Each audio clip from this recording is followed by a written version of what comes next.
Yo yo, it's Hoodyhooo and we are back with Rocket League University.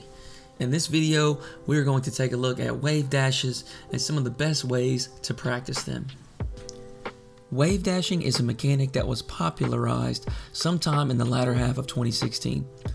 I found this Reddit thread from Leaf, posted 3 years ago now, and at this point in the game's life, even the highest level of players were using it relatively sparingly. Kronovi is discussing using it mainly as a recovery mechanic off the wall. In 2020, it's used in a variety of ways and on pretty much every surface. It can be used to dribble or gain speed on a ceiling shot like this incredible play from Chaussette.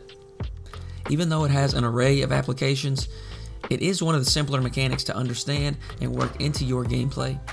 It can seriously increase your speed of play and improve your recovery. So let's get right to it. Wave dashing is just using a dodge into the ground.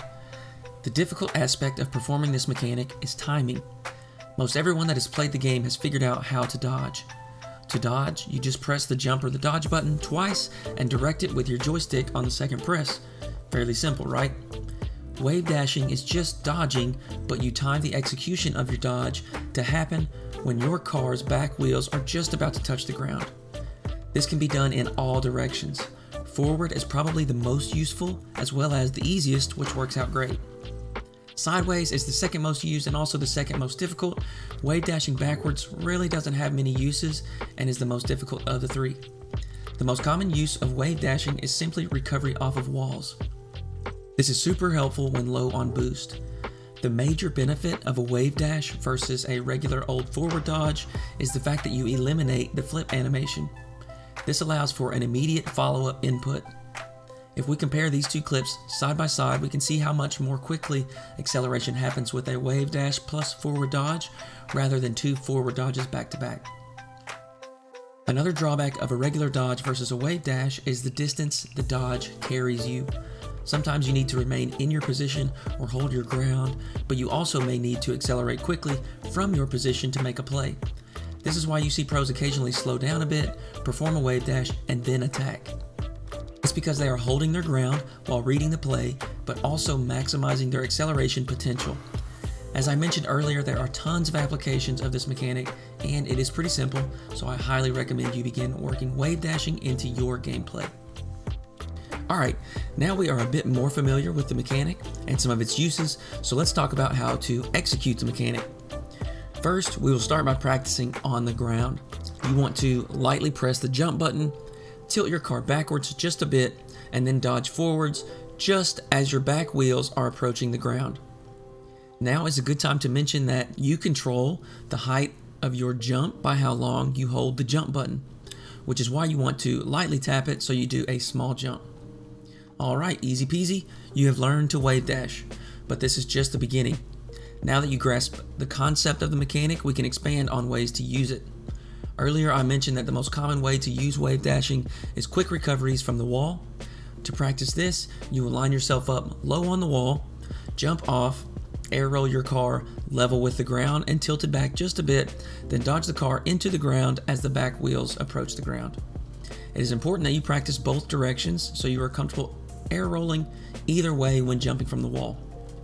Next, we will take a look at wave dashing sideways.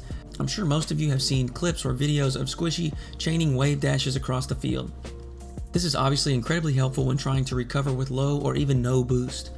Chaining sideways wave dashes isn't the most practical and you probably won't use it often, but being comfortable wave dashing sideways is certainly worth your time to practice. You will apply the same concepts as before, but instead of back to front, you will go side to side. An important note here is that you will want to be holding power slide as you land to smooth out that landing. Alright, so again we are going to lightly press the jump button, air roll to the left just a bit, then as the left wheels approach the ground you will dodge right.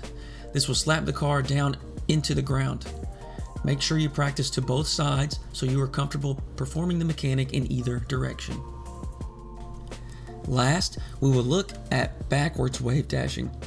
Again, we apply the same concepts as before, but now we go from front to back. Light jump, tilt forward, then as the front wheels approach the ground, dodge backwards. As I said, I don't think there are all that many opportunities to make use of wave dashing backwards, but this is how to do it if you want to learn. One very specific application I use very rarely is chaining a backwards wave dash and half flip for maximum recovery speed. Alright, now we have covered how to perform the mechanic, so now let's get into how to practice. This is one of the simpler mechanic videos I will be creating in regard to the training aspect of it. You pretty much just want to dedicate about 10 minutes to practicing wave dashing every time you get on Rocket League. You can begin with stationary wave dashing.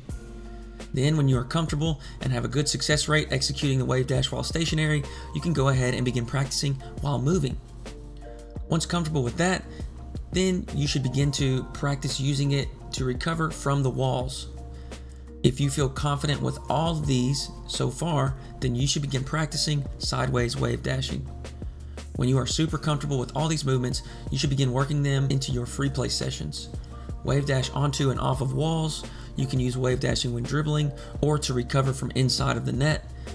Get creative with the mechanic and use it whenever you see fit. Wave dash lesson complete. If you have suggestions about training or a mechanic you would like me to cover, drop them in the comments below. As always, good luck, have fun, and thank you for watching.